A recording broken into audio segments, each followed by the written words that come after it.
Kristin Dahl. I'm from the University of Basel, and I'm in a response lab. And so today I want to talk about my project. So we all experience changing temperatures with the recent heat wave fresh in our minds.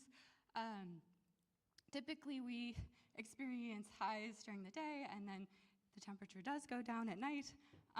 However, as humans, we're able to deal with these kinds of stressors by regulating our internal body temperature. But many organisms that are important for the ecosystem cannot regulate their own internal body temperature, and specifically, I'm focused on the soil-dwelling nematode C. elegans.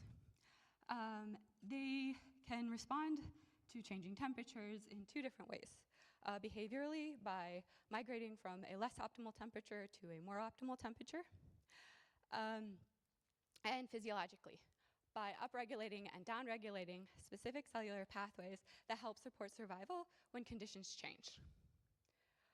In the lab, we can recapitulate circadian oscillating temperatures and use these to treat C. elegans and determine how this impacts their lifespan, their health span, and their overall cellular pathways.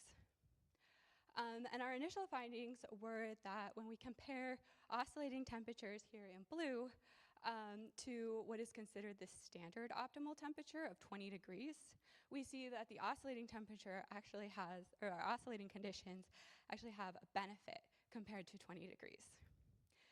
If we also compare the oscillation to the midpoint of our two peaks in the oscillation, 23 and 13, the midpoint being 18, we see a benefit also.